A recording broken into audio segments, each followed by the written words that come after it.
Collis-Buthelezi.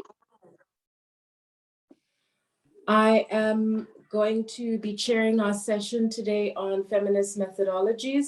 We're just waiting a few minutes while Professor Gqola signs on. So just bear with us. I will give us about 2 to 3 minutes. So while we just take a few minutes to sort of gather in terms of the panel, in terms of the session, let me just run through sort of how we will operate.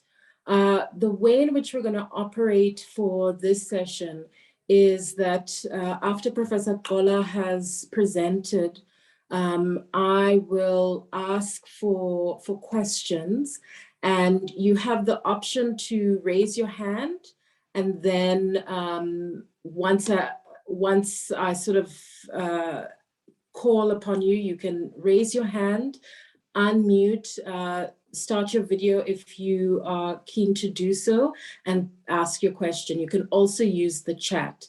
If you are going to raise your hand and ask your question for yourself, either with video or without, I know data and bandwidth can be an issue. Please allow me to just call on you so that we have a sort of order to the ways in which questions are posed. So that's how we're going to run the session. You can use the chat to pose your question at that point, or you can use the raise hand function, and when called upon, unmute and go forward. Otherwise, we ask that everyone stays muted so that we can hear Professor Gqola's presentation, and also so that we can hear each other when we begin asking questions. I see that Professor Gqola came in and went off again. I know she's logging in, so it might just be a connectivity issue. Just give us a few more minutes. Thank you for your patience. I've said it seems there is something of a connectivity issue. So I don't want to introduce Prof. Gqola without her here. So maybe what we can do while we wait is if I can get a sense of sort of who's in the room and how you guys see the session as feeding into your own work. So can we maybe have a few hands, and you can also use the chat function. Connectivity is coming, just bear with us, but we're doing this for the first few minutes. Okay, I see, and forgive me if I mispronounce, please give me the correct pronunciation. Adesua has a hand up. Do you want to come in? Yes, good morning, everyone, and good morning to the organizers of this festival. I want to represent SARCHi University to say a big thank you for this. I got the invitation and I shared it with all academic staff members, and I've seen a few of them here in the meeting, and I'm sure they've benefited as well as I have benefited from the meetings. I just want to say thank you. Thank you for doing this. It's indeed impactful. We're grateful.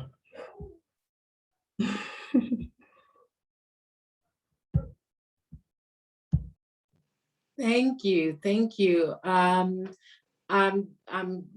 The next hand I see, I might be mispronouncing because I'm reading it with French pronunciation, so let me know.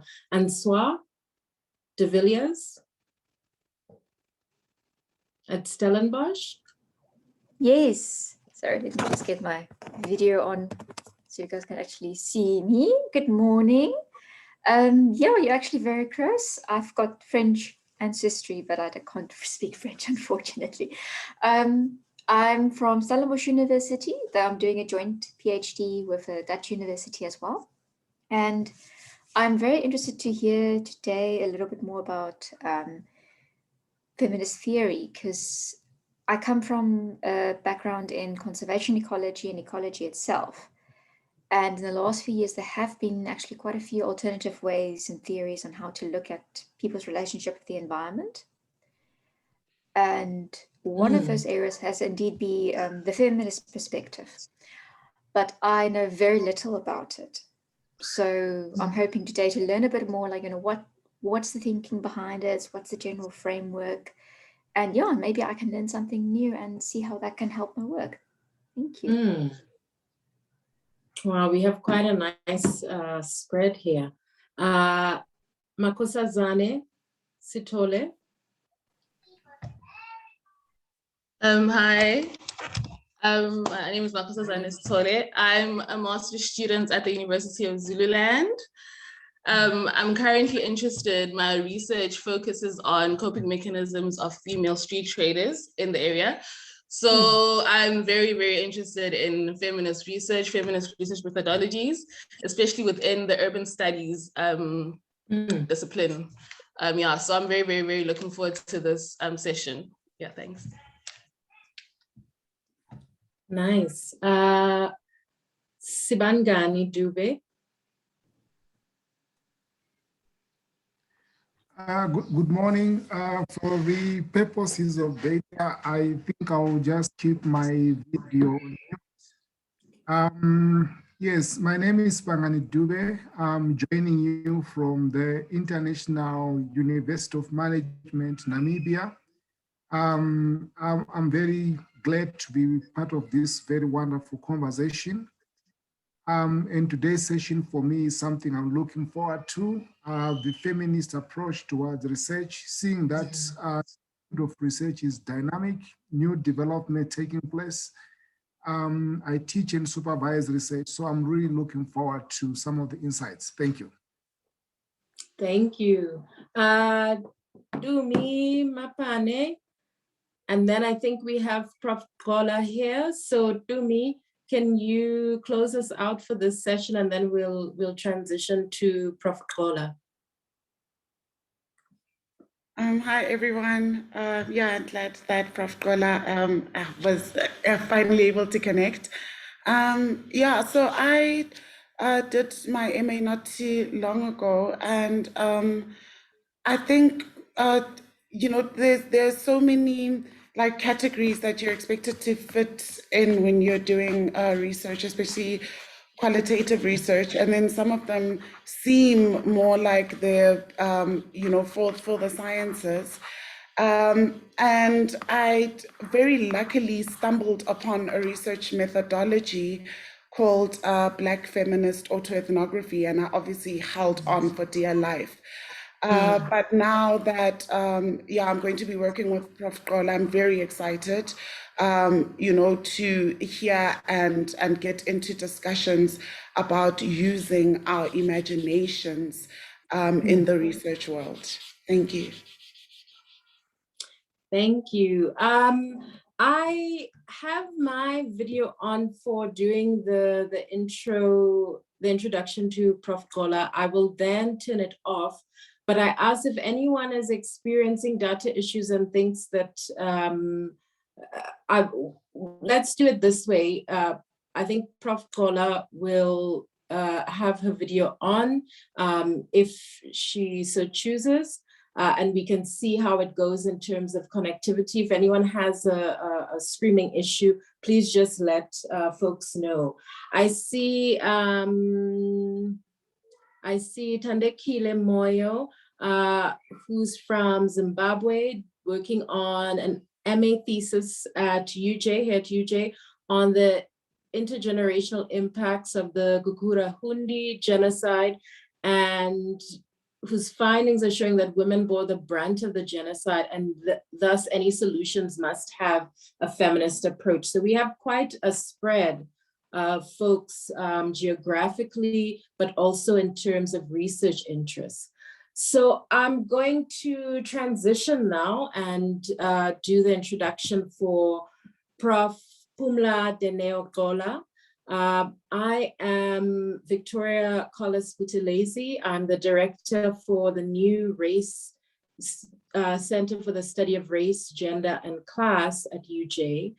And I don't know if I might be aging Prof. Gqola, who is quite young of person and personality and spirit.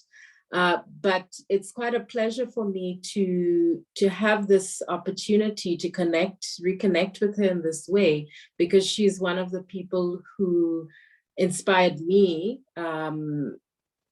still at the beginning of my career, but a bit earlier back as a postgrad student. So Professor Pumla Dineo Gqola is NRF Chair in South Africa in African Feminist Imaginations and full professor in literature with specific focus on African feminism, African literature, post-colonial literature, and slave memory at Nelson Mandela University. Professor Gqola has authored several books, book chapters, journal articles, magazine pieces on African feminist studies. Her book, Rape, A South African Nightmare, was the winner of the 2016 Sunday Times Alan Paton Award and is one of the most read and well-circulated books on rape today.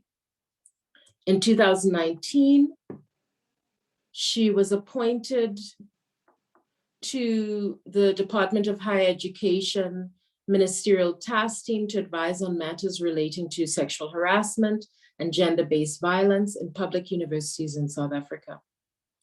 Gqola is a product of deep intellectual histories of the Eastern Cape. She has has quite an expansive career teaching and doing research from the University of the Witwatersrand in the Department of African Literature, where she went from associate to full professor by 2017. She has had several previous appointments, including chief research specialist with the Human Sciences Research Council, or HSRC, and the Department of English and Classical Culture at the University of the Free State. Please join me in welcoming Professor Pumla Dineo Gqola.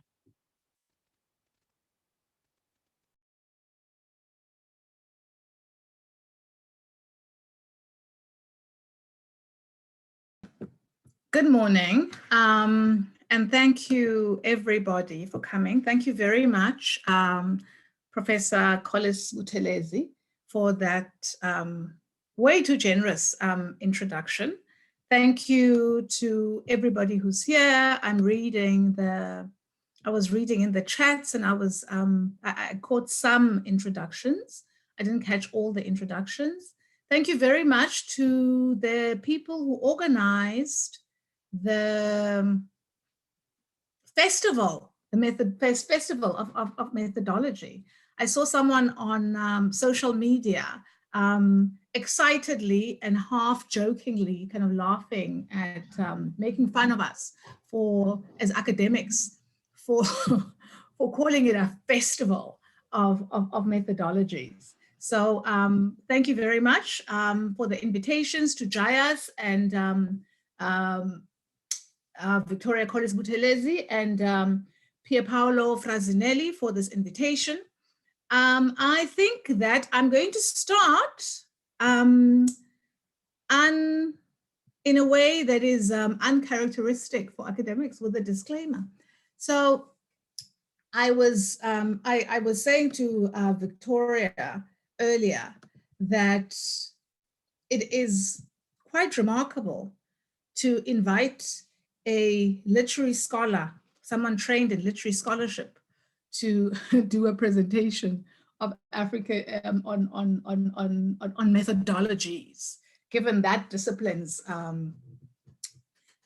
somewhat ambivalent location and relationship to the field designated methodologies.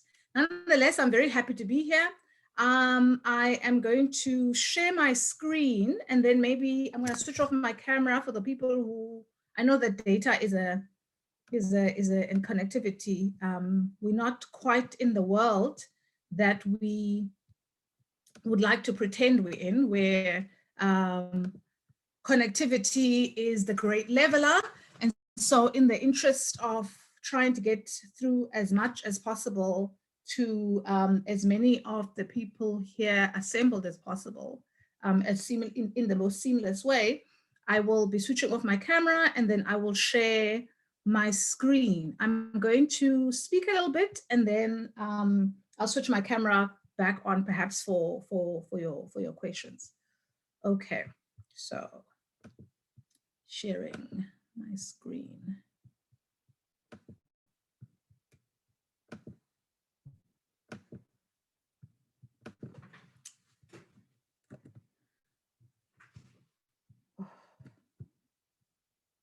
Okay, switch off my video. So what I'm going to offer today are reflections, or is a reflection on feminist methodologies. Those people who are joining this session with the hope of emerging from that. Okay. Hi, can you please mute?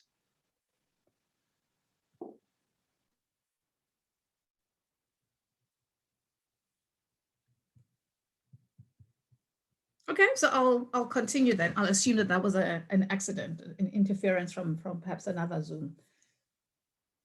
So I'll be offering then a series of reflections and provocations. I will start with a series of questions. And I'm going to ask that you indulge me. And so I will ask, are there feminist methodologies? And so as I go through the various debates, the various locations in the field and discussions and an enormous amount of work that feminists have generated around what can be constituted as, what can be understood as feminist methodology, feminist methodologies, the relationship between feminist epistemology and feminist methodologies, and so on. I'm going to ask that you retain this question, this question, are there feminist methodologies? What makes methodologies feminist? I'm also going to be asking, what is the difference? Is all gender research feminist research? Because as I trace the history of the field, paying attention to recurring concerns, some of which are there at the very beginning of debates, of explorations of feminist methodology, but that continue to resurface and that recur 50 or so years later, it's important to retain the question around, questions around whether gender research today occupies the same position that it occupied previously. So is all gender research feminist research?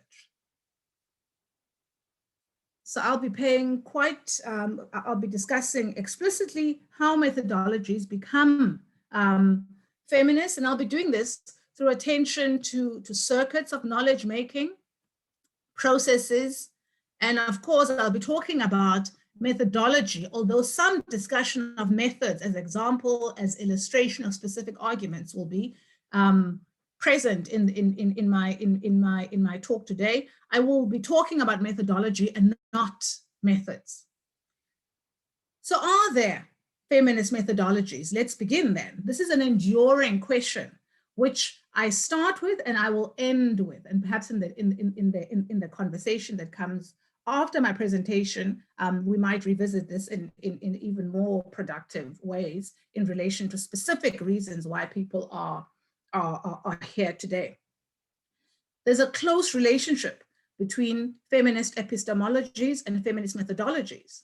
And in fact, part of what we see in much of the literature that examines and that revisits this field, the debates of the last, that start really prominently in various academies throughout the world around the 1970s. We start to see the first flurry of activity around this question of feminist epistemology, a feminist methodology, what the relationship is, whether in fact, or making the case rather for feminist epistemology and feminist methodologies.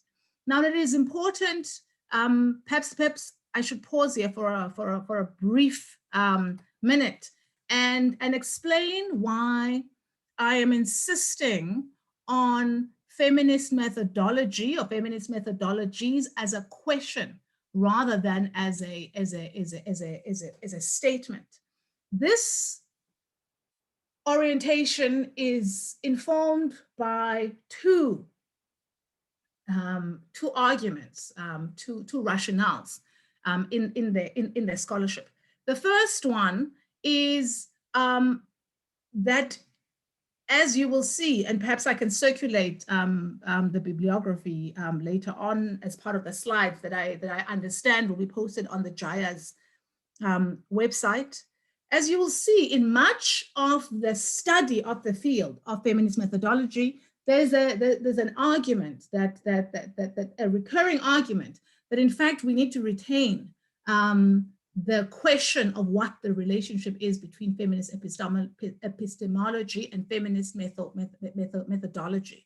And this is in part as an expression of the commitment to recognize the commitment to reflexive praxis, which I'll spend significant amount of time on in the second half of this presentation, and a resistance to reifying feminist epistemologies in ways that in fact reinscribe the very conditions that led to the necessity for feminist epistemology.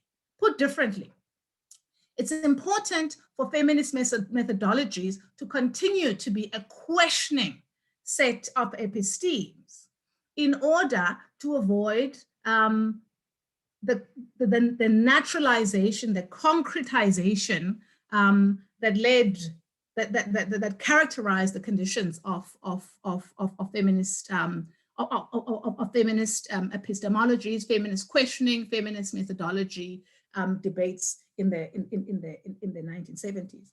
And so then, as I speak about feminist methodologies as a question, I'll be speaking about them as very closely allied, as very closely linked with feminist epistemology. They are varied in the literature, there are varied reflections on feminist methodology or feminist methodologies due to a range of smaller questions. How is it, given the history, given where we sit today in the history and in the imprint of feminist research, of feminist knowledge making, feminist intellectual traditions, feminist contestations? What does it mean to speak about what does it mean to speak about feminist methodologies with attention to the different feminist intellectual investments that have brought us here, but also that continue to circulate? Feminist methodologies also have to remain a question because of evolving concerns in feminist inquiry, as well as the different forms of thought and scholarship that they continue to respond to, and possibilities that they engender.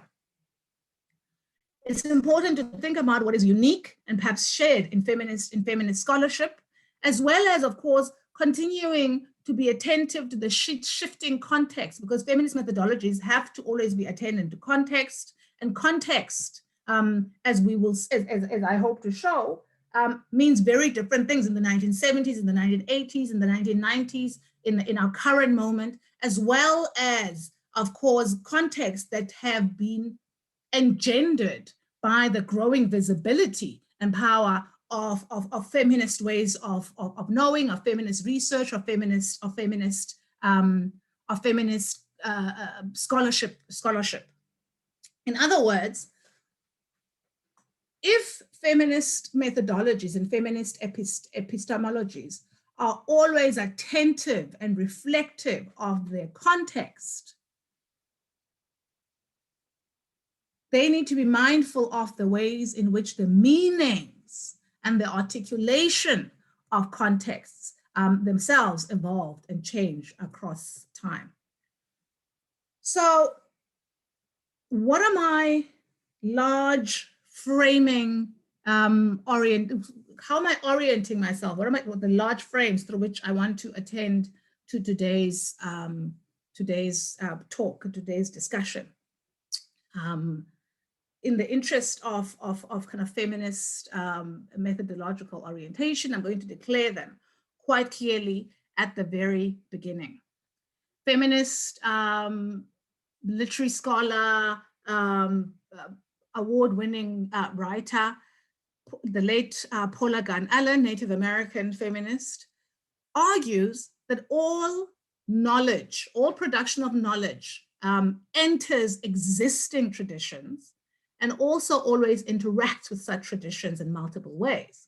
I think this is a very important, this is a very useful way to think about feminist methodologies as entering existing traditions in very particular ways and seeking to intervene into those traditions in very particular and multiple ways. The second orientation that frames my discussion today is comes from Sylvia Tamale, who, my apologies,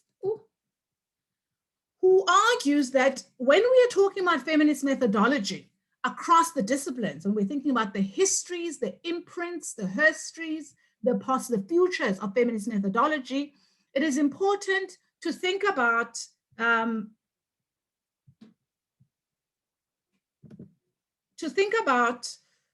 methodology in useful ways, and that it is not useful to think about feminist methodology as, I'm quoting here, a way of carrying out an inquiry, but rather as an invitation to explore layered complexities beyond heterosexual normativity and moral boundaries, which yield, and this is the really important part, fresh conceptual insights and paradigm shifts. And so to speak about feminist methodologies as always engaged in as closely tied to, as also part of, as closely tied to feminist epistemologies, is to recognize the way in which methodologies, feminist methodologies, must yield fresh conceptual insights and paradigm shifts. And so this thinking then of methodology as the theoretical and conceptual terrain rather than simply the toolkit of carrying out an inquiry. And of course, the reminder then, which Tamale and Allen hint at, that to talk about methodologies it's important to also work with the useful separation of methods from methodology. So not speaking so much about the techniques for getting evidence or a way of carrying out an inquiry, to use Tamale, but rather the theory and analysis of how research postures, possibilities, and considerations work and are generated in the world. So a brief history then of the field, traditions entered and engaged in the Paula Gunn Allen conception as I ever. In the 1970s and 80s, we start to see the emergence of feminist methodological provocations, and we see very similar provocations, questions, ruptures happening across the disciplines, the humanities, the social sciences, and the natural sciences. And in some places, over the next few pages, I've kind of flagged specific disciplines. And what this means is not only that those particular questions that are tagged to discipline or that are tagged to clusters of disciplines are necessarily only from that space, but but rather that there is significant amount of discussion, of published material from those particular discussions, or at least and that is part of what I'm drawing on in my mapping exercise here. So in the 1970s and 80s, the feminist methodological provocations are about entering specific set traditions in the academy. They pose questions: is the sex of the knower important epistemologically? Does it matter who produces knowledge? Up until this point, there's a framing of intellectual traditions, of scholarship, of methodology as neutral. And so this question is, although today, as we sit in 2021, this is perhaps quite an unspectacular question, it's important to remember that that the work of making that question unspectacular is quite recent in the history of the academy. What this question about the sex, about whether the sex of the knower is important for what is produced, for what is possible, is important because it allows, it is part of drawing attention to what is until then taken for granted about what is relevant knowledge, what is academic knowledge, what matters, what counts as knowledge. So taken and draws attention to the intersections of masculinity, authority, and power, which again are perhaps obvious for us sitting in the academy today, but were not obvious at the time. Were not part of how the business of generating knowledge of the epistemic project was conducted. They argued, many of these feminists then argued, I'm using Dorothy Smith's formulation there, that in fact, traditions of academic inquiry across the disciplines, and she's a sociologist, proceeded from and re-inscribed what she calls a male social universe in the context of sociology. What does this mean, to re-inscribe and to proceed from a male social universe, uninterrogated, and the uninterrogated assumptions that come from this location, from this circulation, from this from this tradition of proceeding and recreating a male social universe as simply tradition, as simply knowledge, as simply research, as simply methodology. She argues that in fact, a male social universe creates and stems from, so it's a reciprocal relationship, scholarship that means that women's lives, domains, experiences are unknowable. So the kinds of questions that are asked, when they come from, when they are invested in undeclared investment in male social universe, which is the norm at the time, create a situation where certain questions are unaskable, where certain where forms of knowledge around women's lives, domains, and experiences are out of view, are invisible, are impossible to ask questions about, because of course this framing, this production of knowledge through the male, through and reinforcing the male social universe, uses men's lives as reference points, but that this is an undeclared position. The 70s and 80s also part of these provocations enable us to recognize that there's a masculine bias. So exposes the masculine bias in epistemic and methodological choices. In other words, epistemic and methodological choices that up until that point are not marked, are in fact masculinist in their orientations, and create not only what Smith speaks about, but also that allow the development of tools, of conceptual categories, of schemas, of cartographic and theoretical frames that are informed by the male social universe, are informed in ways that are crafted in ways that leave women outside of the making and the crafting of these tools. Consequently, then women are slotted into predetermined categories and schemas. And this is a bias because, of course, this is the tradition that does not declare this as so. This is a tradition that takes masculine location and knowledge position as the authority, as the unmarked position of authority and power and knowledge generation. Feminist methodological provocations from this era also draw attention to the valuation.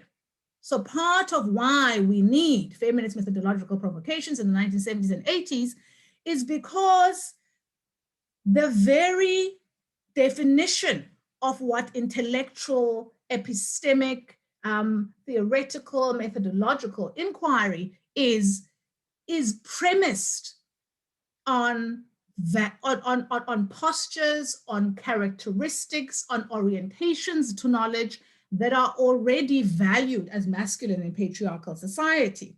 So they value reason, they value rationality, they proceed as informed by notions of autonomy as ideal, as justifiable, and of course that posture then of disconnection as the appropriate and best way to approach knowledge. Disconnection or dispassionate, sometimes called neutrality, sometimes called objectivity.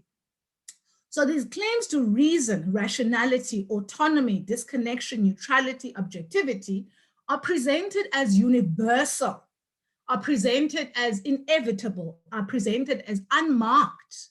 What these pioneers of feminist methodology and feminist epistemology allow us to see is in fact that these are not universal, that they are very specifically gendered they gendered in masculine ways. They are ways of knowing, they are ways of asking, they are ways of positioning that are in fact shaped by power and masculine power specifically. Therefore, calling to question the ways in which knowledge becomes knowledge, what becomes knowledge, how it becomes knowledge, who then is able to occupy those positions, who is seen as reasonable, who is seen as who and where are who is seen as embodying rationality, what are the sites of rationality, and what does this mean for forms of knowledge that cannot be incorporated into this idea of rationality, of autonomy. What is similarly with kind of ideas around disconnection or dispassionate location to the field of investigation. Some of this work, of course, focuses on traditional questions, but probes quite explicitly the role of gender and knowledge on and knowledge of gender and methods for researching it. In the natural sciences, and I think it's important to mention this, even though I'm pretty certain that the bulk of us in the room are not from the natural sciences. I think this is an important connection to keep making, that from the very beginning, questions around feminist epistemology are occurring across the disciplines, across the disciplinary divides, even though, of course, there's the enduring resistance to some of these questions that continues to plague even our times. It's important to remember that questions of feminist epistemology and feminist methodology are not recent. The interrogations of power are not recent to the natural sciences, that they emerge across the disciplines in the academy at the same time. And questions there too are around bias and collection, that in fact those postures that I spoke about in the previous slide mask masculinist investment, so that a bias in collection, interpretation, and organization of data that often is couched or coded in the language of facts is in fact what often is couched in the language of facts that exist outside of interpretation is in fact itself a construct of tradition in these patriarchal and masculinist ways. Within literary studies, the sense that literature creates a sense of the world, right, and doesn't just reflect a sense of the world, leads literary scholars in the 70s and 80s to think about how ideas of the aesthetic, of what counts as aesthetic, style, form, language, and languaging are always ideologically determined. And we can see this in a variety of ways: which literature matters, when, why, and to whom, who has access to what is called, what is deemed literature, what is deemed of literary merit, when, why, to whom. And also, of course, within the study of literature, within the study of specific literary texts, within the discipline, the ways in which forms of what we would today call representations, also called portrayals, are written, and how probability, both in literary texts and in literary scholarship, is constructed. As well as also, of course, literary scholars draw attention at this stage to the ways in which texts create absences and how to pay attention to those absences in ways that surface how gender works. So this very important assertion that literature creates a sense of the world, it creates senses of the world, aesthetics is ideologically determined, and that literary criticism, like history and social sciences, has traditionally asked questions that exclude women's accomplishments, that in literary criticism, as in the social sciences, the inclusion of women, the inflection of gender raises questions that reshape it, right? That disciplines can be reshaped by asking methodologically, epistemically different questions that surface, that focus on the work that gender does and the work of gender as the work of power, not simply superficial. Inclusion of women raises questions that reshape it, challenging traditional notions, here as in other disciplines, of what constitutes evidence and excellence, redefining both the subjects and methods of studies. And in asking these questions, we enlarge and feminist scholars enrich and enlarge the disciplines. Now, all of these questions, of course, are influenced by an understanding of gender as mattering in the questions, in the framing of the field, and of gender as a fundamental organizing category of experience, because patriarchy is a cultural construct and therefore a proper subject of study for any discipline, and certainly, perhaps less apologetically, for any humanistic a social science discipline. And two, that when a male perspective, when a universe, a social universe of men is assumed to be universal, and this is the tradition, right, into which these provocations enter, this is the tradition into which this writing and scholarship and reflection enters and engages with. when this construction, which is particular, is constructed and assumed to be universal, it leads to the dominated fields of knowledge shaping tradition, shaping the paradigms and methods of not only the discipline, but of the pursuit of intellectual pursuit specifically.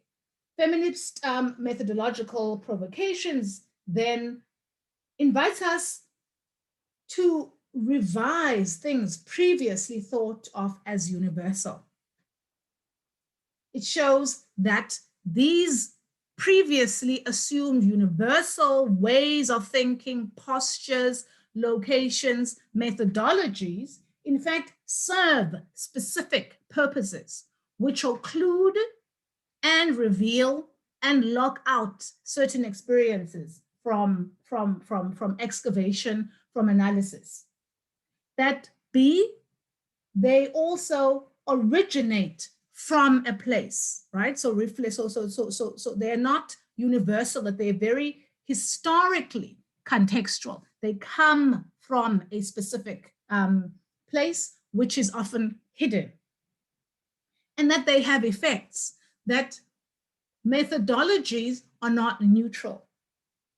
They serve specific purposes, positive and negative, that they include and exclude, that they are able to, they implicate it in power and hierarchy. They serve particular purposes, which can be undeclared in framing, in the previous framings of traditions of inquiry as universal, or reflected upon as part of the process of generating knowledge, as we see in feminist methodologies. That they originate specifically from that they originate from somewhere, that they are not universal. And because they come from specific places, they bear the imprint of those places and the values of those places, and the scholars in whose hands they are, and that they have effects.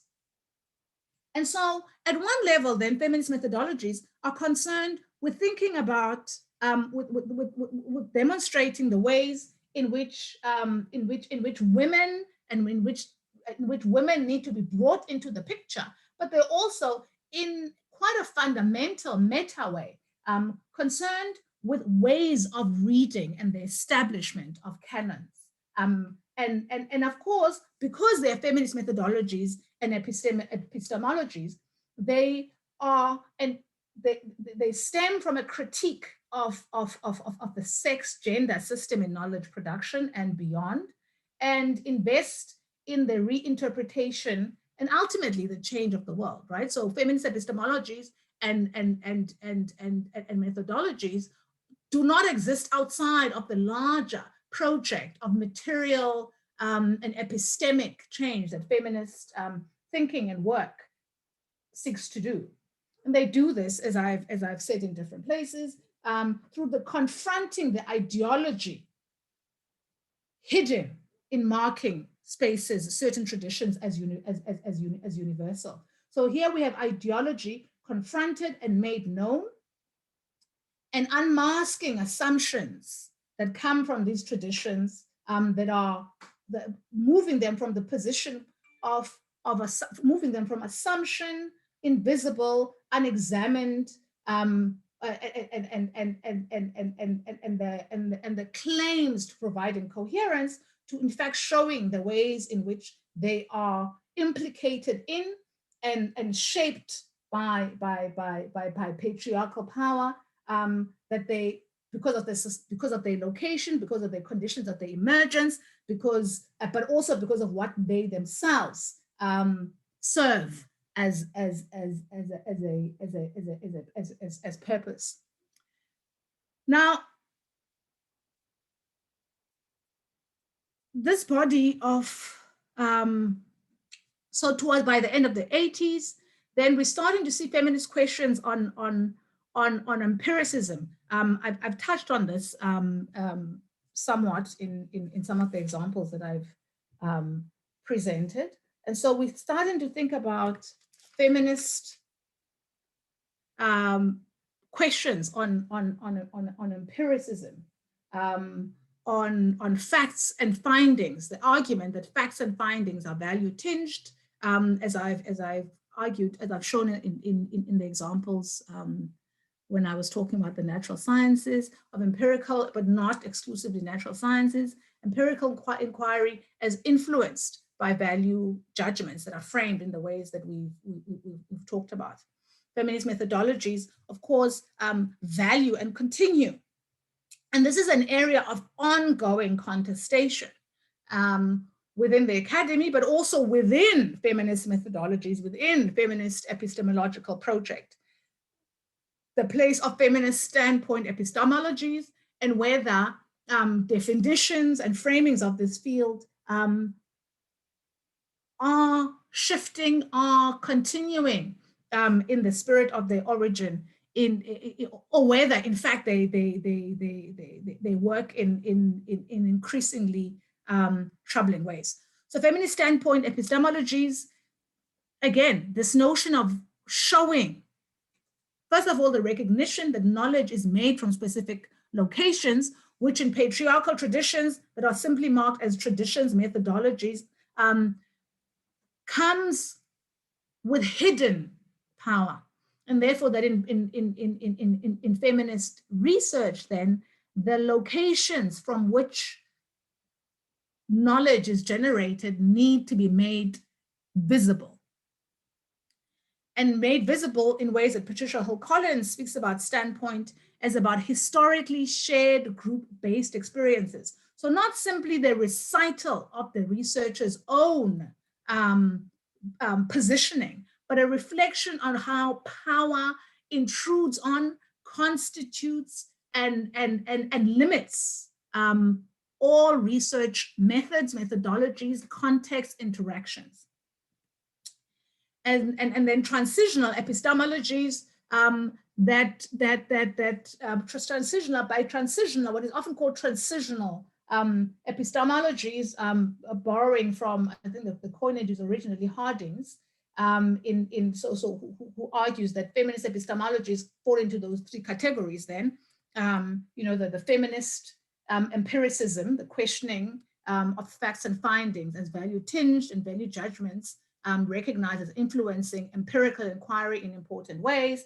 Second, feminist standpoint epistemologies, recognizing that epistemological work is not neutral.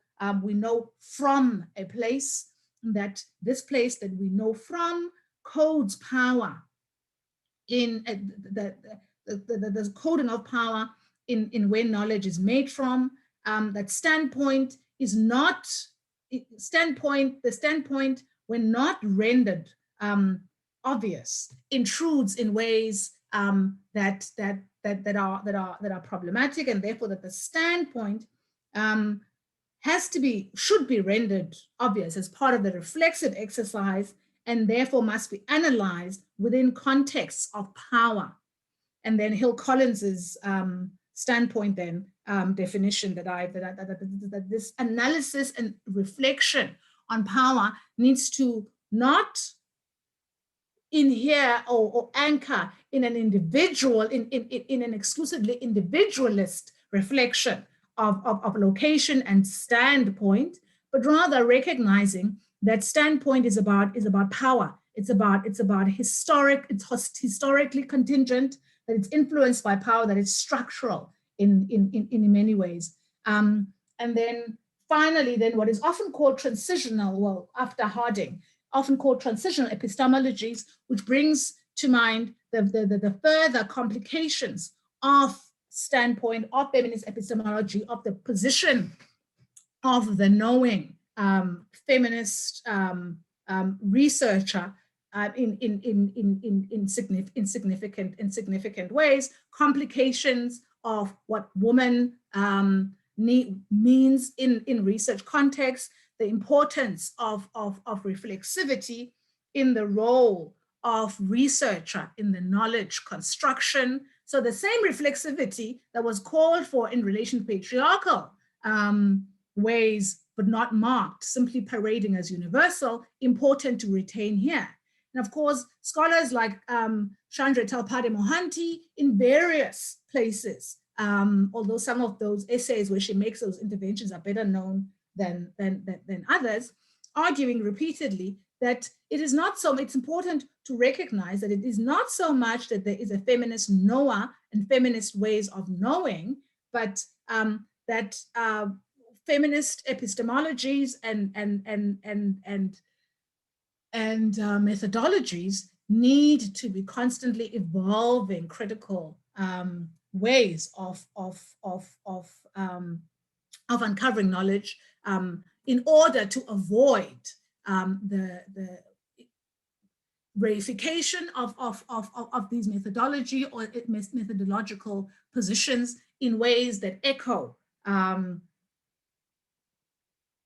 precisely that which gave rise to, and of course, Mohanty is a post-colonial feminist, so she's speaking specifically about the ways in which we need to complicate feminist methodology, to think about the ways in which not all feminist researchers are constituted similarly, to interrogate the ways in which even feminist methodologies, even in feminist epistemes, can be located in, shaped by, implicated in colonialist, in white supremacist, in capitalist, in heteronormative ways of knowing. And so the importance then of reflexivity for people like, for scholars like Mohanty, is in the ongoing reflexivity. So rather than simply a listing of locations on which then the feminist researcher can rest in the stable and the stabilizing constitution of a field of feminist knowledge, feminist ways of knowing, feminist methodologies, singular, feminist methodologies, even in plural, fixed. It is important that the reflexivity and processuality is an important part of doing the work of feminist methodology, feminist knowledge making. Some methodologies are seen, depending on disciplines, as better suited to feminist aims, and very often this celebration of non-dispassionate interviews, right? So a disavowal of claims to universality, or disavowal of claims to distance, a stress on connection rather than distance. However, of course, it is important to bear in mind that this assumption of proximity also carries with it significant dangers, bringing us back again to the kinds of work and the kind of reflexivity that I'm using Mohanty to signal here. Now, of course, it's important that I'm at different places in the presentation. I am using specific scholars to highlight and to flag an argument that is, or a position that is more complex than just as encapsulated by one scholar. Even someone like Mohanty, who comes back to, or Hill Collins, who comes back to the methodological considerations repeatedly, just as a way of navigating this field for so in many ways, I'm using them as shorthand, rather than arguing that they are the sole owners of that strand within scholarship on feminist methodologies and feminist epistemic interrogations. And so some of the dangers of assuming that no hierarchy, some of the dangers of these non-dispassionate interviews come from reflection, an ongoing reflection on how these methodologies that are seen as sometimes better suited to feminist aims also always carry the possibilities, also carry risk, and not embracing, importantly, this is an argument away from embracing risk, but rather an orientation or engagement with risk that is critical, that is reflexive, right? And so feminist methodology, the invitation of feminist methodology then is not to arrive at a position of comfort that this is a feminist methodology, but to continue to reflect on how certain methodologies work in feminist ways, to ask the question of whether methodologies much loved by us as differently located, reflected scholars can, when unreflected on, when uncritically applied, when uncritically used, when our own positions is uncritically reflected on in relation to power, it is possible, in fact, for these methodologies to reinscribe destructive power or violent hierarchies, as Derrida might say. So an example of this is in the criticism of objective on dispassionate interviews. Many feminists in the 80s, in the late 80s and early 90s argue that some of the methods that are better suited to feminist aims are the non-dispassionate interview that allow connection, that surface connection rather than distance. And within this, we have a whole range of things from interviewers, researchers occupying positions of kind of inside. Oh my goodness, I'm not sure what that is. All those lines are. My apologies for that. I'll clean it up when we load it up on the site. So whereas some feminists had argued quite strongly that the non-dispassionate interviews, because they stress and they use connection rather than distance, are better suited to feminist aims, it's important to also recognize that there are also, while they were important in limiting social distance, but nonetheless, the power, they also run the danger of hiding the power that remains between the hierarchy that remains often between the researcher and the research subjects, and the inevitability of power between the interviewee and the interviewed, and enable sometimes the exploitation of proximity, of intimacy, of quote unquote friendship, hiding class differences and hierarchies and power of the researcher, hiding also historical power, as we saw in the 90s, for example, in two very significant moments of kind of significant feminist contestation around methodologies and around field that were signaled in two ways. So the one was when suddenly in the 90s there was enormous interest by feminists from the global north, predominantly Western Europe and Scandinavia, interest in the field of kind of African women's kind of sexualities, or African female genital mutilation and attendant forms of violence. And the question there, of course, being around the ways in which this overemphasis in feminist methodological and epistemic debates up until that time on proximity hid the ways in which researchers from the north, from the global north, assuming proximity, unqualified proximity to women located often in kind of marginal spaces on the African continent, in fact worked against the very provocations and invitations of feminist epistemology and feminist methodology.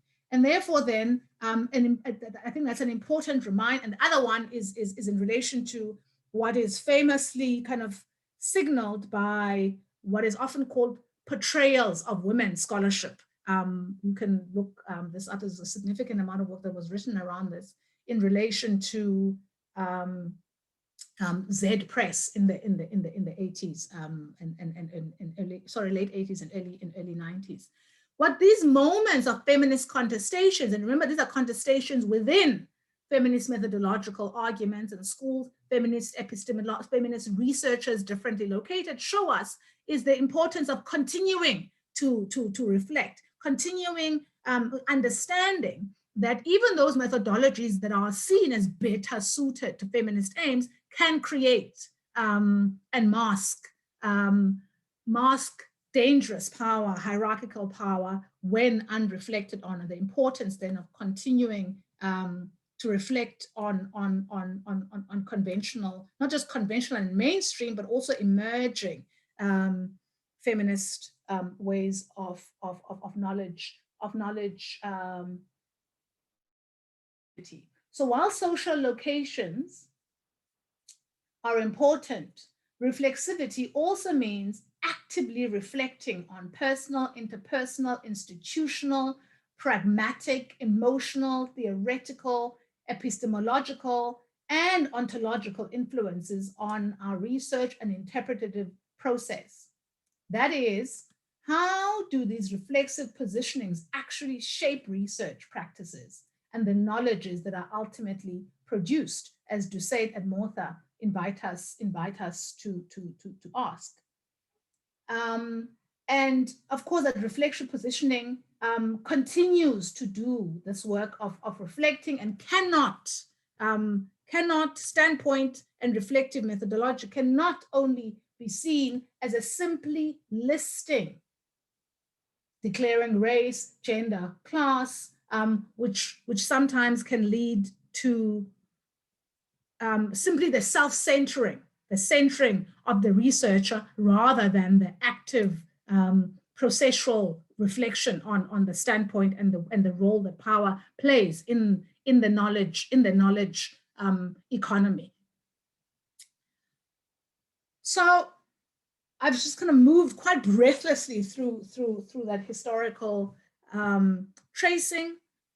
I return then to this question of feminist methodologies, and again, importance of retaining it as a question, as a way of drawing attention to the ways in which reflexive positioning needs to be ongoing for reasons that I've already outlined. But what are the shared concerns that are variously theorized in feminist methodological scholarship, in the feminist methodology literature?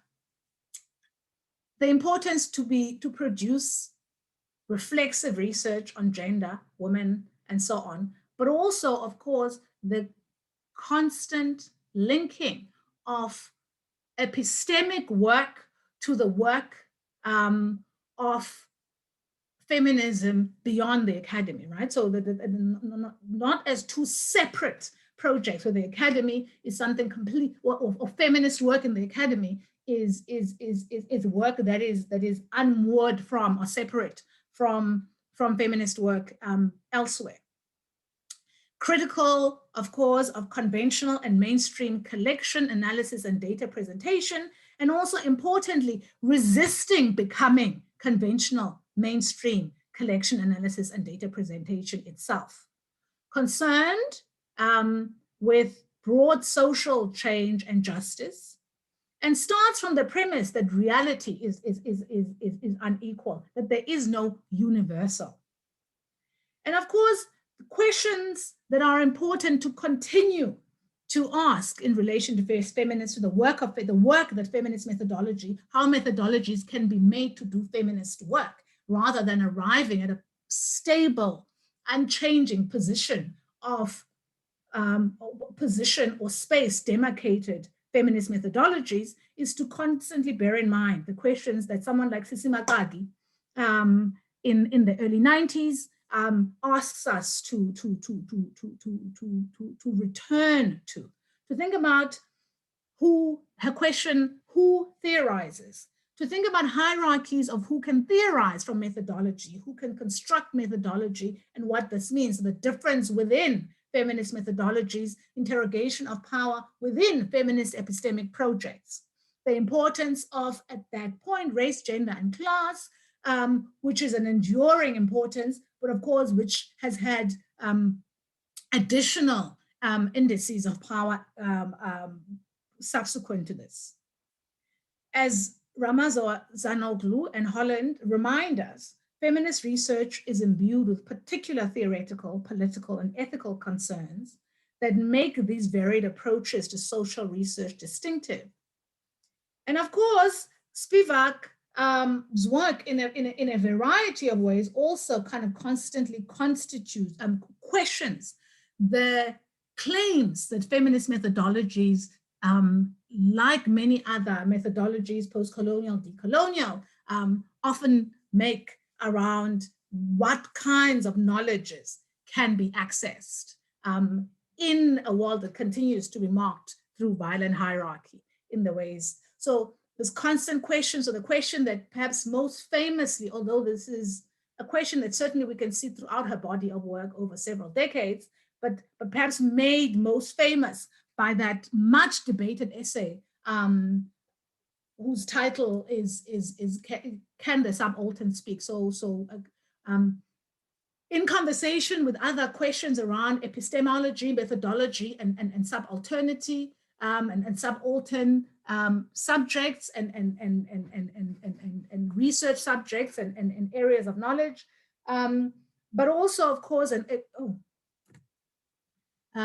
so an important consideration that haunts in productive ways, that accompanies, perhaps rather than haunts, feminist debates around feminist methodology and epistemology, is this preoccupation who theorizes and questions about the access or accessibility of knowledge from subaltern locations. The remaining questions for us sitting in 2021 who care about feminist methodology, who are invested in feminist methodology, feminist epistemic knowledge, is continued reflections, continued thinking on reflexivity as continuous, as a process, rather than a point of arrival, where reflexive praxis is also about ethics, is about accountability, and is both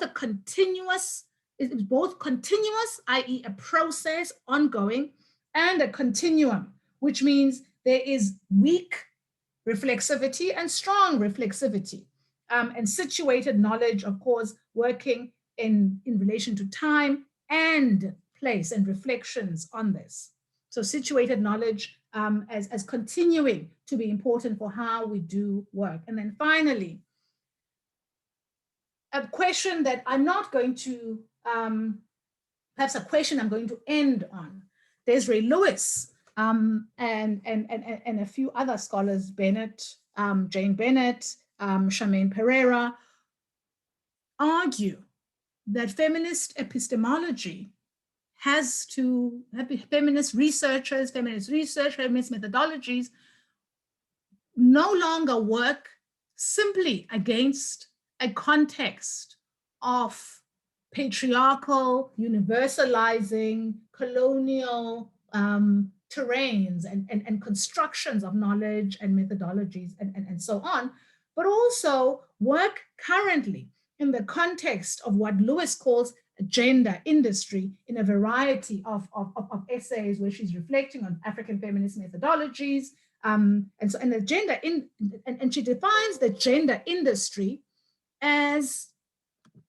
defines the gender industry as, a facet, and I'm quoting her here from an essay, Discursive Challenges for African Feminists, where she's reflecting on African feminist methodology trends. She argues, and I'm quoting here, gender industry is a facet of the neoliberal environment on the African continent, shaped by the developmentalist paradigms that entrenched neo-imperialism and economic dependency.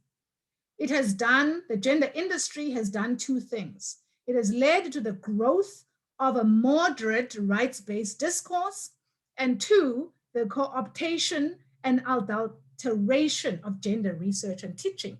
So in many ways there, she's asking, she's throwing an additional challenge to feminist epistemology, one that invites us to recognize that whereas gender as a methodological and epistemic consideration is introduced at the same time as feminist troubling entrance and troubling of those traditions, part of the response of the academy, part of the response of the world outside the academy has been an emergence of a very strong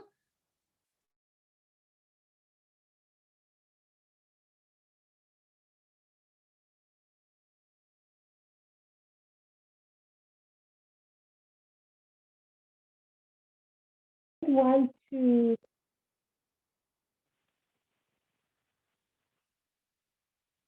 I don't necessarily want to speak for her, and I'm hoping that we can get her back so that she can come in on this conversation. But I see there's a question from Theotokoza Tolo in the chat, and I wonder if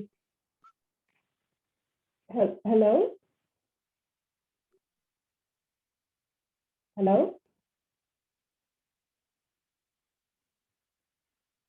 Pumla, is that you? Okay, so I wonder, Theotokoza, would you mind reading your question for us, or maybe talking through it? I'm not sure if everyone else has been able to see it. So maybe what I'll do, I'll read the question for you, and then you can speak to it. I have my own way in which I might answer this, but I'd like to hear you talk through your question a bit. Being the devil's advocate, Theotokoza asked for a bit. Coming from the phenomenology field, it is quite challenging to not think of any talk of quote unquote feminist methodology as not contributing further to a politicization of the ways of inquiry, especially when I hear the reasons laid out for the need for such inquiry. An understanding of phenomenological inquiry clearly states at existence as having quote unquote essences. These essences, when presented by a researcher, devoid of any demography, still it rears its head quite explicitly and is thus accounted for. So to what exactly, explicitly, is feminist methodology a response? To bad/shoddy research or to quality research? Might everyone not happy with their representation in research then also start their own subgenre of doing research, like there being urbanist methodology, wealthist methodology, and all the other demographics? Where will this lead qualitative research and a scholar attempting to review literature so as to find gaps to fill?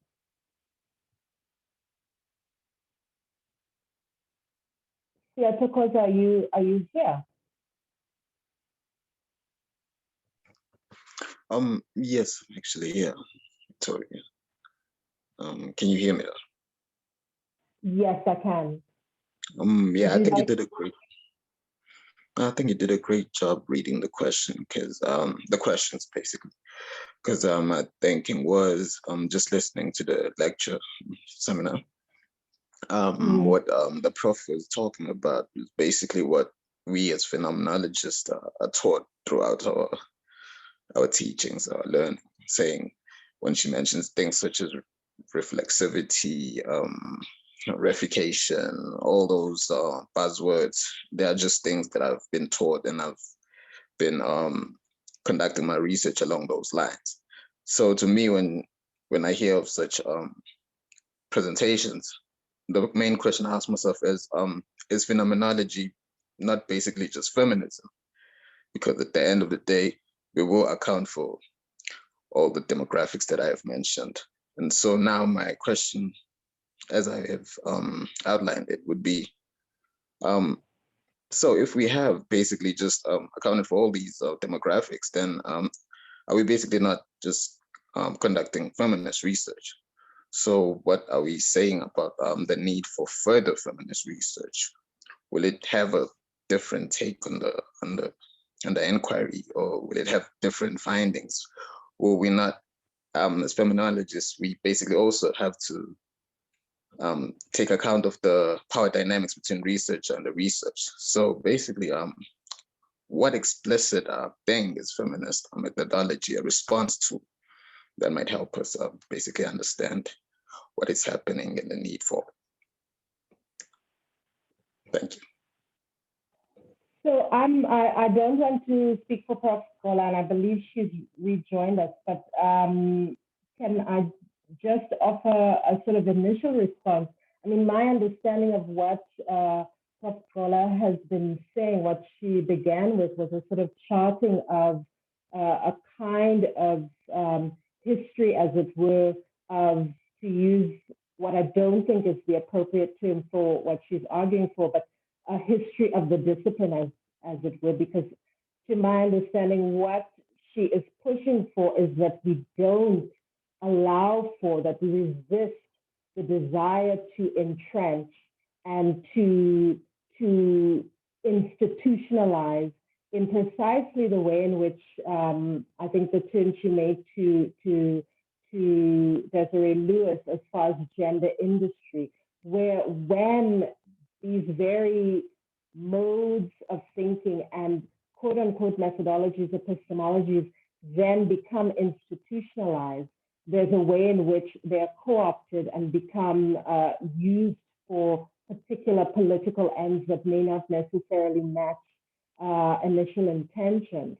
So I imagine part of the response, at least for myself, would be that in very many ways, what we've had is a presentation that is saying we need to also think about the ways in which a feminist approach and various modes and methodologies, epistemologies of scholarship have never been neutral, right? And that what a feminist methodology or methodologies, that resistance to singularizing and institutionalizing and flattening, is also about what the response is to, that the idea of, as you put it, quality research needs to be constantly revised as we get new knowledge, as we get new perspectives and other ways of thinking. But let me not overabuse my position as chair.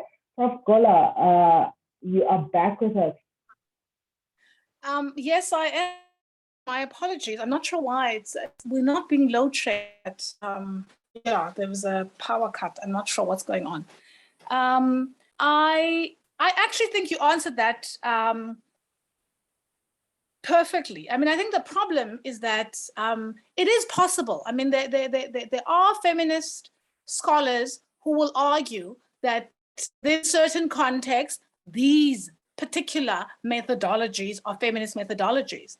However, my approach has been to think about what it means to what happens often when we insist on that point of arrival, right? And so I have shown that at different points, feminist provocation, feminist methodology, in response to different contexts. And I think the danger answering the question, what exactly response to in the singular, which I very deliberately didn't do by showing multiple points, that reification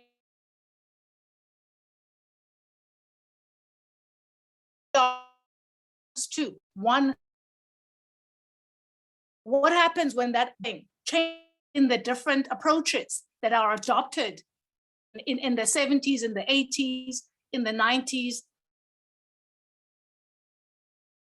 in Lewis, Bennett, Pereira, and so on, scholarship, that in fact, it is possible for feminists, in order for feminist methodologies to continue to carry the necessary work, to have methodologies that do feminist work. And this is a very deliberate articulation. Methodologies that do feminist work need to continue to do certain kinds of work. And part of that work is not just reflexivity in a simple way, which I context. Once we fix them and say, well, their response to the 1970 framework, that framework never, the context is no longer the norm in the academy. Context within the academy, traditions, the canon, all of those processes of institutionalizing knowledge have also shifted in part due to provocations from feminist epistemology and methodologies, as well as other provocative, so in relation to post-structures, in relation to post-colonial provocations on epistemology. And so the response has to be to how coded in the process of generating knowledge. So the context that methodologies encounter in order to do feminist work today is partly is partly the context of a gender industry, which is in part the creation and the depoliticization of feminine and narcotization of universities, and within that, feminist methodologies that we see in what Lewis calls the gender industry. So that is what the context is, part of the context now. And if feminist methodological work proceeds as though we are still dealing with that is exclusively as defined in the academy in the 1970s, they cease to do feminist work methodology. And so finally, I think that the expectation and the question to list feminist methodologies is precisely why feminist methodology continues to be necessary. The minute we can fix it and say this is what they are, and this is what they're always responding to, and this is in total the context, that is the moment at which feminist methodologies cease to be feminist methodologies and become part of the gender industry.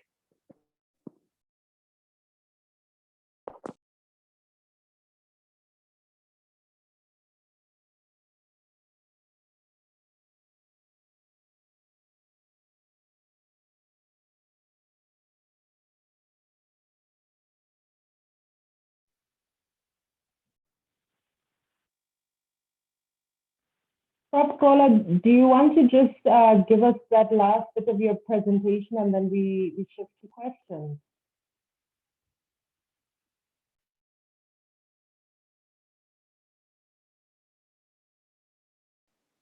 Yes, okay, so I'm going to,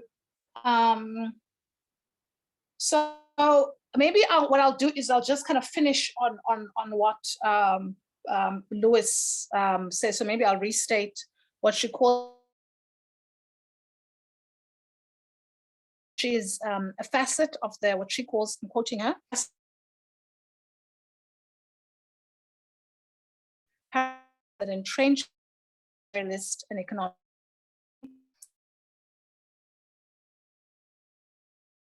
rights, and two, which is more important,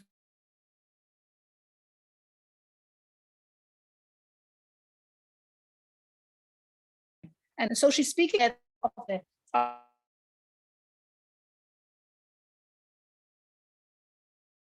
so the ways in which the very interventions made by these provocations on feminist methodology and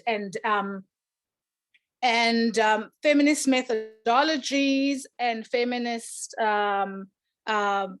epistemic interrogations, in fact, end up several decades later being incorporated into kind of technocratic and narrowly developmentalist thinking on gender and generation of research on gender.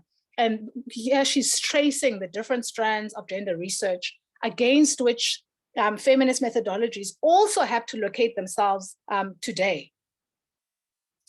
I think that, yes, I don't have my slides now, so I'm just not going on memory. Maybe I'll just stop there. No, thank you for that. I mean, I don't know if I'm across. I'm sorry. I just yeah. So I'll just stop there, and perhaps I'll add much more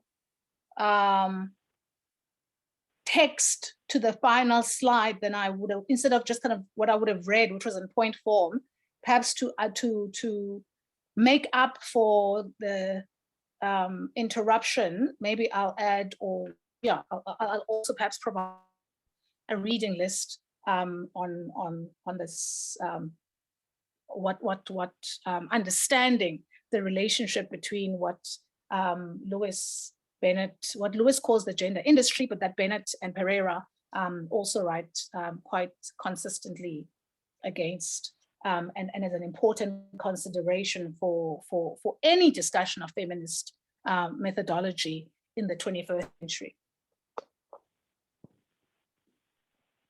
No, thank you so much for that. You know, what was, I have to say, quite a phenomenal presentation and schooling. And I think for many of us, a refresher, even if there's lines of inquiry we might already be familiar with.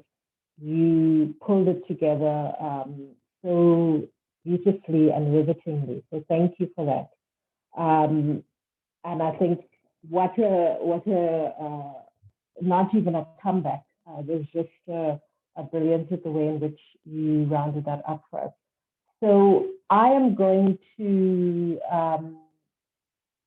go to questions. I saw one hand up. I'm not sure if the person decided to put their hand down. It's Bali Maneke. And then we can go to... Hi, yes, my hand was up. I think my question leads from the previous question that was raised in the chats. Only my question comes from, you know, I mean, doing work in the gender industry, we as researchers then continuously, well, I don't know, I feel like we continuously have to validate the work that we're doing in order for it to be seen as valid in the eyes, obviously, of the patriarchal system. What I want to ask, and it's probably from a practical perspective, from something that I'm dealing with right now, as I've been working through my comments, there's a word that I keep on deleting in my analysis that keeps on being added. And that's the word that says in the subjective perspective of African feminism, you know, and how do we come practically within our research, within where we are, Prof, and also to anyone else who might probably have an answer to this. How do we, I suppose I'm trying to ask, how do we validate our work without saying, how do I get people who are reading my work to stop wanting to force me to say that feminist methodologies are not, to add the qualifier that they are subjective.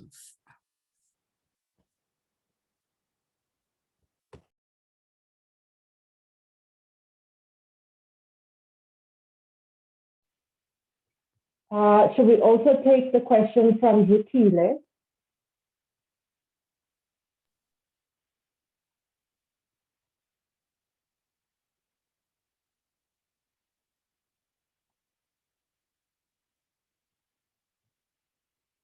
Zukile Mfeza, you want to go ahead?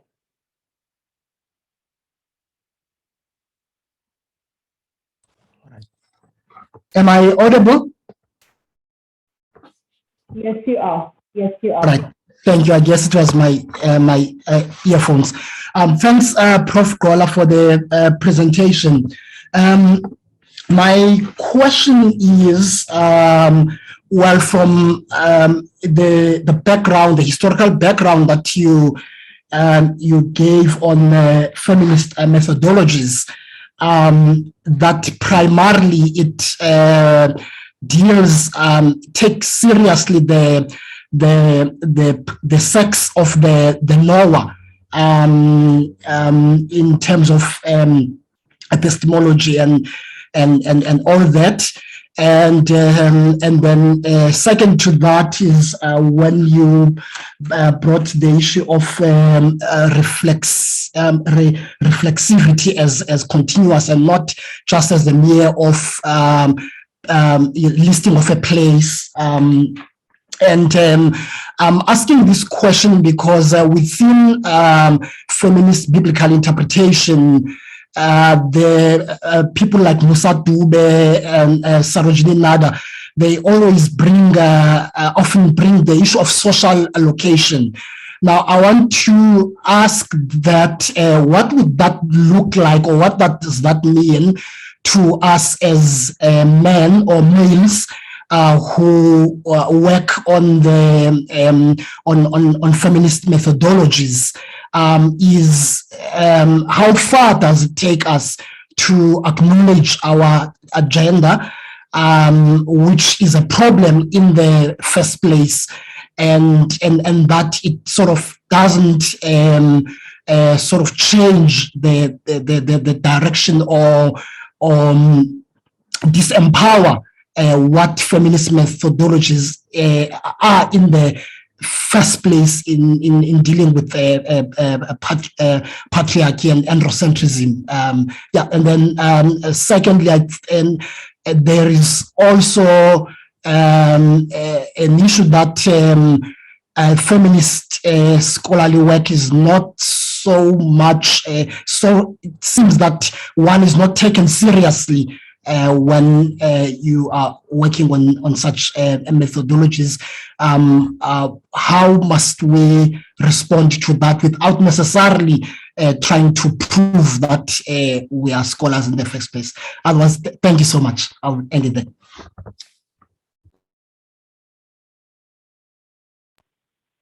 Thank you. I see there's one more hand to me, Mapane, and then Prof.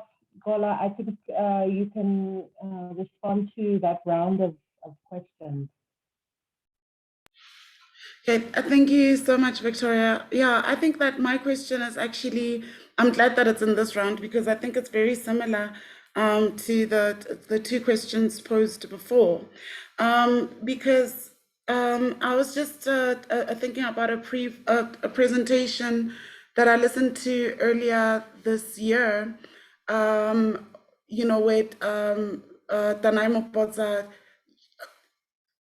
sort of signposted the fact that when you're writing, when you submit research, when people are reading whatever work you have done, that there is already this sort of glaring lens that's placed on you that is based on your identity, right? So in other words, you know, so whether you're writing as a feminist or writing in terms of the fact that you are a a woman, right? If you're writing about sexuality and you're not heterosexual, if you are talking about race, or even just talking at all, the fact that there is there's this view already of your race, if it is not white, right? That that then question how reliable, how valid, how whatever your, how important your research is, but in a way that specifically points to, oh, you are not heterosexual, you are not white, you are not, in the use of the word in the presentation, universal, therefore you yourself are already coming from a bias place and then cannot be taken seriously, right? So I wonder if that sort of lens, like that sort of objectification of the researcher who does not fall within this questioned universality, is not the reason that there is this temptation, I'll say, right, to forge a feminist methodology that then becomes like a sort of hegemony, I guess. I'm wondering if the desperation of researchers that come from these sort of contrary spaces is not what makes us then want to say, this is our methodology, this is how we use it, and you therefore cannot question us as researchers. Thanks, Victoria.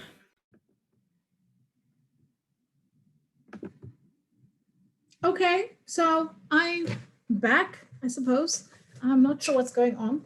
I don't think it was a power cut. There might have just been an, I don't know, an error with my grid. So thank you very much for those 3 questions and comments.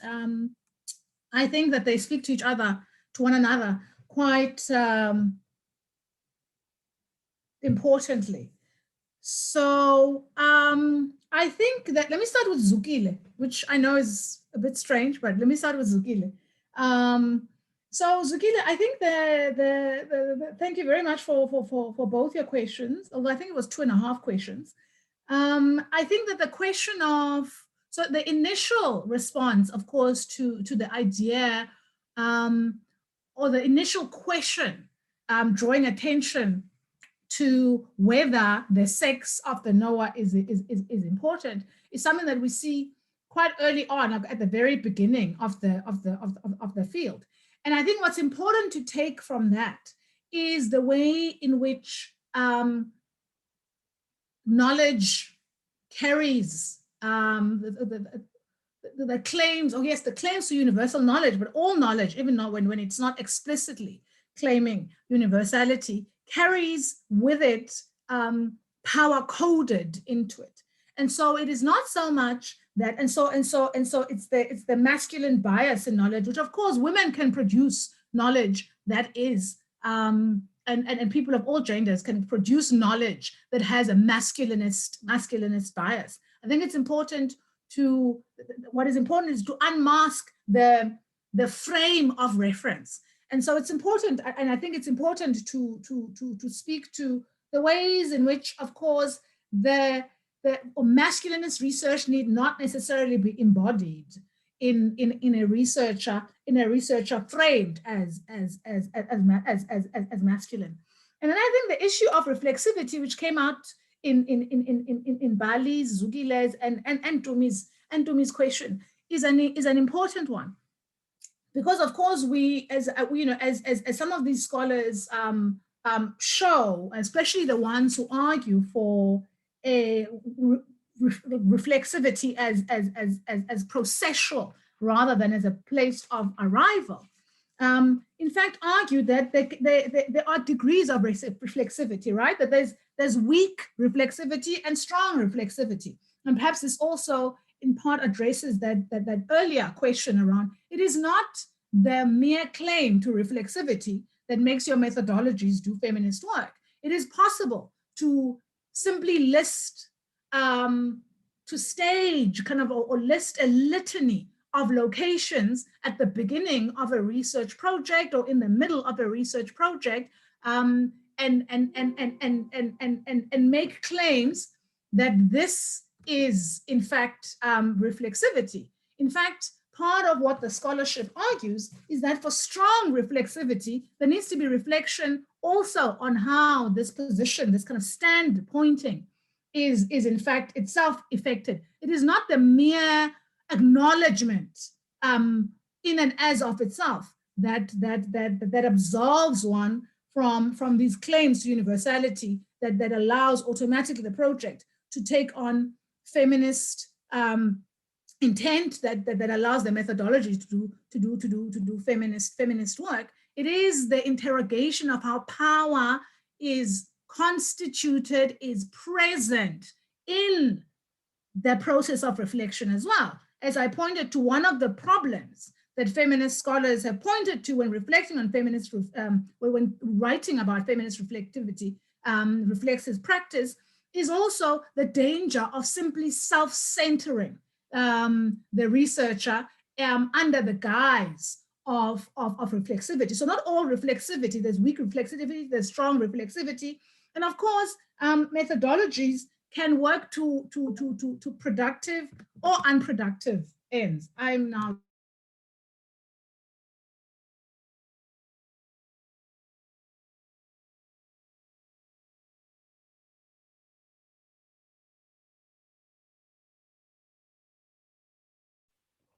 Hi, folks. I think we had another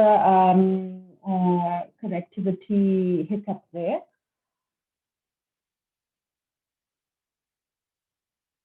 So I don't want to, again, I don't want to answer for Prof. Gqola, because I think she was making quite a significant and important point there. If we look at, so I just got a message, they're working on, I think, the power lines in the area. So let's maybe give her a few more minutes to come back. In the meantime, we can sort of wrap up the conversation somewhat, because I know some people have to head out at 12. So maybe let's try to push on a little bit, if it's possible for her, until sort of 12:10, 12:15. But to what Prof. Gqola was saying when she was sort of last point, I think comes to what I believe it's Angelo has posed in the chat, which seems to me to come back to these questions that Bali, Zukile, and Dineo pose, which is this tension or set of tensions around what exactly it is, to speak to what Prof.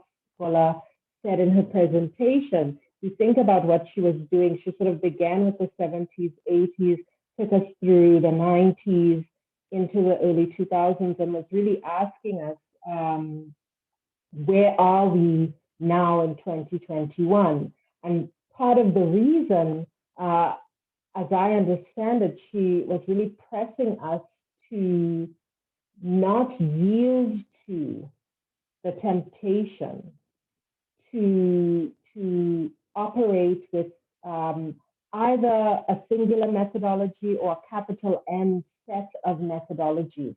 So Angela in the chat says a social constructionist and standpoint epistemology per se addresses the issue of feminist epistemology.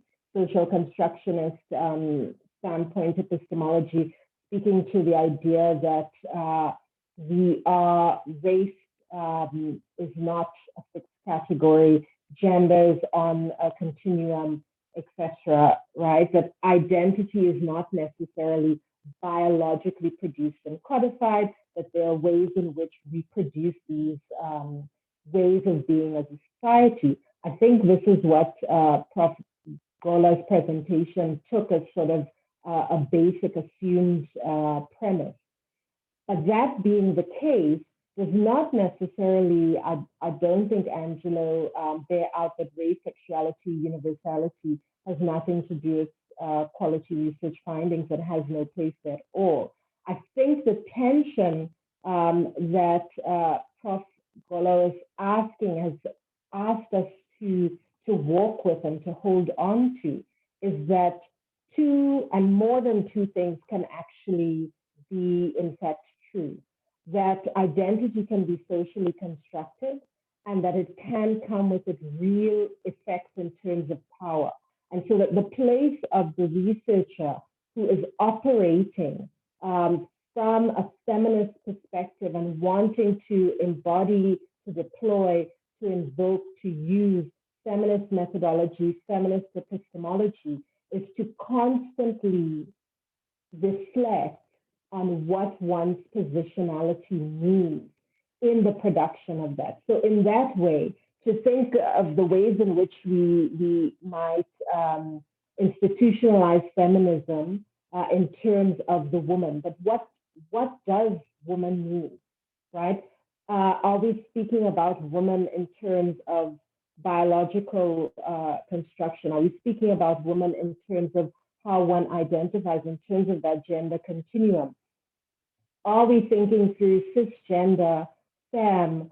There are ways in which we do not yet know what we might not know. And so I think to the point in terms of the questions that have emerged, there's three questions along with Angelo's, is that question of the tensions in terms of how a kind of, I'm not sure if Prof.